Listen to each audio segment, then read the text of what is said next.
So it's a rainy Saturday here on the Sunshine Coast, and I've got my mate Tim up from Brisbane, which is about 150 k's away, to give me a hand with the wiring.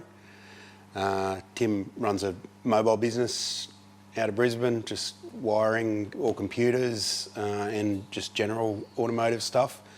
You can check him out on Facebook. Crimp My Ride is the name of his business if you want to get any work done. So Tim, what's happening now? What are we going to do? So far we've made some sub harnesses to accommodate the injectors and the coils on both sides of the engine. We've done that so that those components can be removed independently, so you don't have to pull the whole lot out. So they've been made. We've done those earlier today.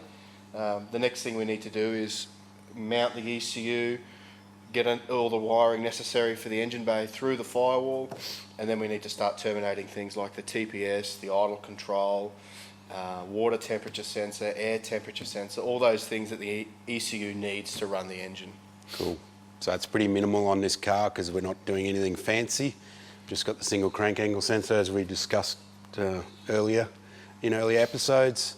We've got individual core packs from a VVTi 1UZ that we've just stolen from Rodriguez's engine as usual. We're going to use this Ford idle control motor because it's a 2-wire job, and Haltech will support that. Originally this has a stepper motor which the lower end of the market Haltechs do not support. They're also a pain to wire up and use lots of outputs. So this is a unit you can buy with a billet piece on it. It's actually for a 1 or 2 JZ, but we're just going to do some mods to it and make it work on the 1UZ as well. So there's not a lot to do, but it still takes a bit of time, so we better get stuck into it. Here we have the Elite 550 ECU and wiring harness. The wiring harness comes with a terminated fuse box. We're adding a few things to the fuse box for our application. You have the ability to do that with some spare relay holders and some spare fuse holders. The wiring harness is a bit long for what we'll need, so we won't be using a lot of this. It includes a grommet and some harness protection here. We're pulling through additional wire for the thermofan in the engine bay, which we're going to run in from the fuse box here. The ECU will be controlling the thermofan with one of its outputs. We'll be pairing up cylinders and injectors for the wasted spark application. We'll only be using one of the engine reference circuits that is available to us because we're only using the crank pickup for this application. This ECU is not capable of doing sequential on a V8, so it's not the cam reference is unnecessary. So we won't be using that. So on this Fairlane, we've actually got all the heater unit and everything is over on the passenger side of the car. You can see the heater pipes coming through there. So this means we can put our wiring harness through the centre of the engine of the firewall, which is good because it sort of keeps it hidden. You can see those 3 dimples in the firewall. We're actually going to pick the top one. I'm going to go inside the car and cut away a bit of the minimal padding that it's got in there for sound deadening, and I'll be able to find that dimple, and that'll be my point to put my hole saw through. So the wiring will come straight through, straight into the back of the engine.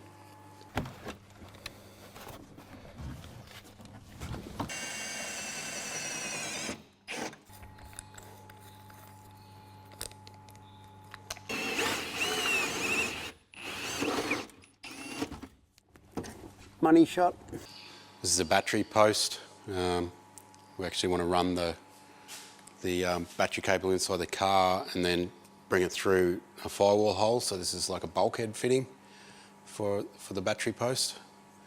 So you just put it in through the hole in the firewall, screw it on. It's insulated.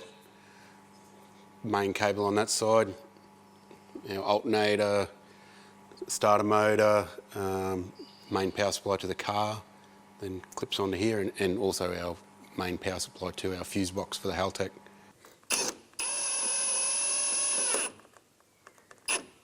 What I'm doing now is I'm adding new relays to the vacant spots in the fuse box. One of the relays I'm adding is for the engine fan, the thermofan, which will be switched by the ECU based on temperature. In order to do that, I needed to backfeed the output from the ECU back into the fuse box. This output turns the relay on and off, and the ECU, it grounds the wire to then activate the relay to then power the fan. What's going on here, Tim? We're terminating the starter motor solenoid wire. We're using a Deutsch DT. It's a DTP connector. They're good for 25 amps. It's the big one. It's the big Deutsch connector. And we're using an indent crimper. An indent crimper comes in from 4 sides. It does 8 indent crimps in order to squash the terminal down onto the wire, which gives a good, solid, firm crimp. Sweet.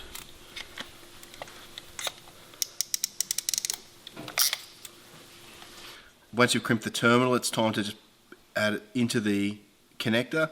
The Deutsch connectors, the terminals enter from the back of the connector, and you push it through until it clicks, and you can see the terminals there. We only have a single wire on this 2-position connector, so we're only adding 1 wire. There's only 1 required, and after you put the terminal into the connector housing, you add what's called a lock tab in, and that holds the terminal in place. The beauty of these Deutsch connectors is they're very high quality, they're very durable, and they're really easy to change. So if we did this wrong, it would be simple to take the locking tab back out, take the detent back on the actual terminal, and remove the wire. That's very simple to do, it's very fast.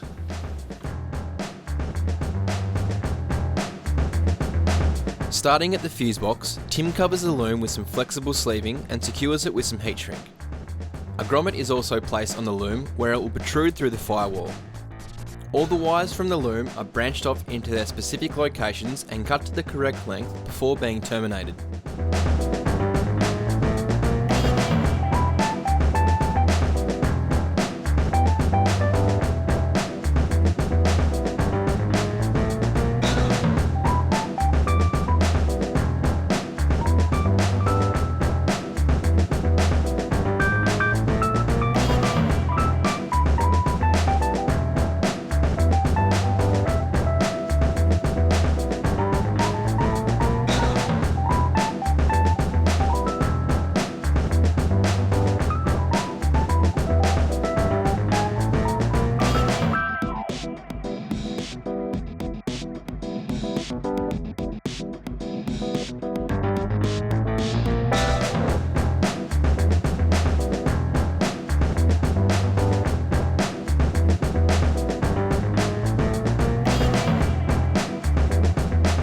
Some connectors aren't readily available, so the original is reused and the wires are joined using crimps. Cutting down a generic QK style spade crimp terminal makes for an easy and cheap connection that is strong and fatigue proof.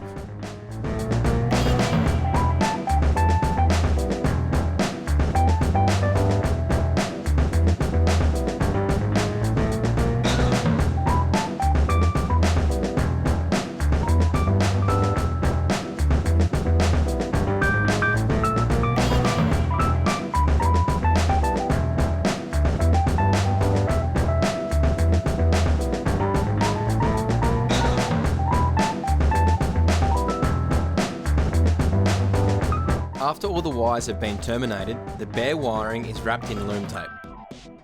Al adds in a map sensor reference line and secures it to the outside of the loom, and then it's time to fit it to the engine.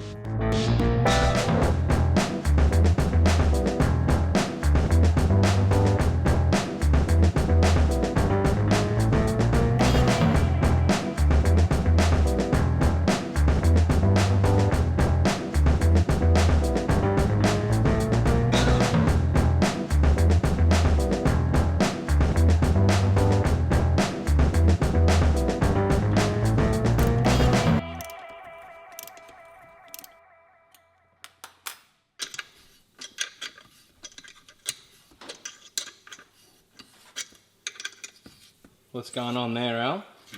Just going to put the air temp sensor in the throttle body and use the port that the we welded onto the intercooler pipes to feed the idle control valve instead. It just works better this way. Tim and Al have finished off the wiring. We've fitted the idle speed control motor, which is supplied by Sealtech. It's actually for a 2JZ and it's a Falcon idle speed control motor. Being that 2JZ and the 1UZs are very similar, but the 2JZ won't fit on this, we've made up an adapter plate off the front of the inlet manifold and flipped it around. We're then using some -10 AN fittings into some 400 series hose, and that goes straight into the intercooler piping, which is airtight, not going to leak anything, works very well. The next step, we've got to make some cooling lines for the turbo and some coolant pipes to the radiator.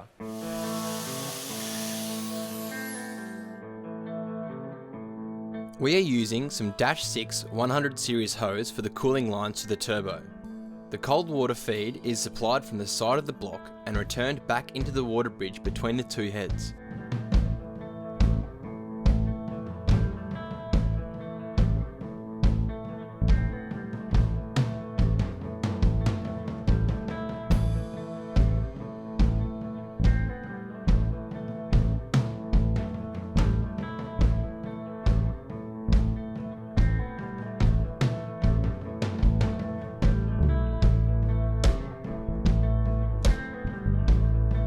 The oil feed line is made out of -4 200 series Teflon line and then drains into a -10 100 series line into the top of the sump.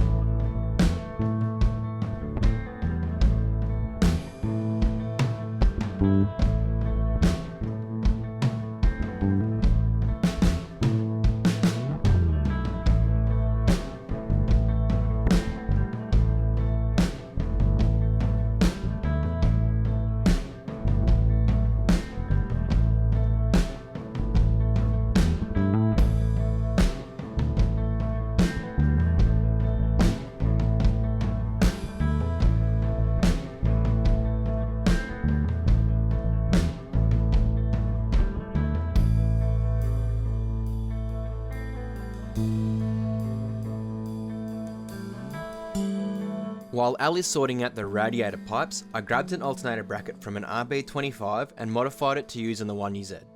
The alternator is the only accessory on this motor, so the belt is very short. A manual slide tensioner is easy to make and is all that's required. The belt is then measured up so we can get the correct size for optimum tension.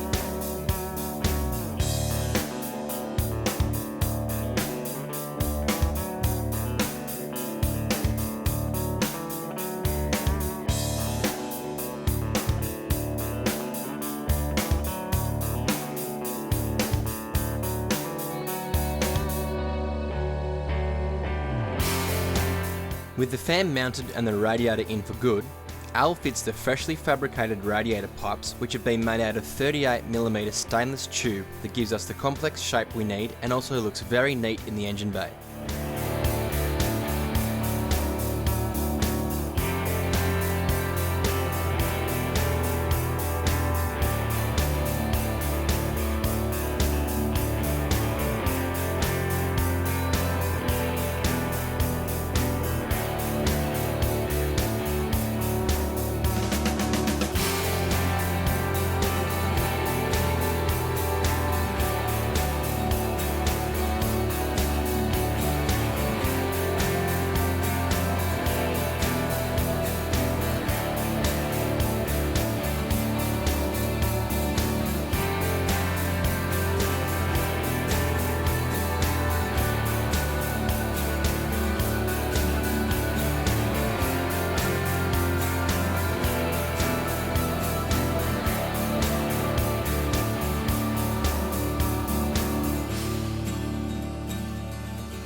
So Al, why is there 3 ports on the wastegate solenoid, but only 2 ports on the wastegate?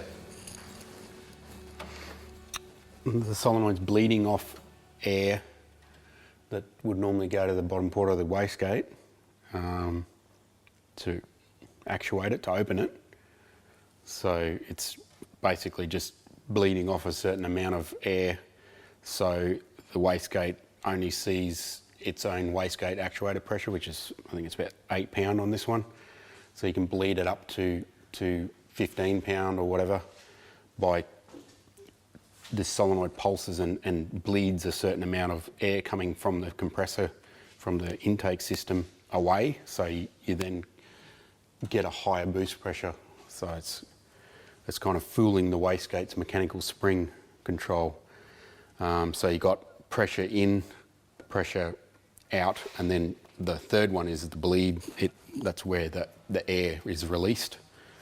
These solenoids you can configure a lot of different ways to do different things. So if you want to control the top port of the wastegate on an external wastegate, you can plumb it a different way, and you can also plumb it so it's a lot more aggressive. So it'll force the wastegate shut until it gets to until you get to your set pressure, and then it'll release it. But that has its own follies, because if there's a failure of the solenoid, there's no fail-safing. It will just not open at all. So we're just using it in the standard way that you would use it, just a single port setup, because that's all we really need. Because if everything's matched up properly, you don't actually need to do anything more than that. It's only if you've got like a really large turbo and you really need it to come on boost earlier that you use those other methods. But this turbo is matched well to the engine size, and everything sort of is going to work properly, so you don't really need to do anything fancy with it. So we'll just leave it like that. It's got fail-safe, so if the solenoid fails, it just won't boost above the spring pressure. Not that the solenoids ever fail that I've seen, but anything's possible. You can always have a wiring fault or something like that where the solenoid stops working, or an ECU fault. All those things are unlikely, but anything's possible. Tune in next episode where we get stuck into the fuel system.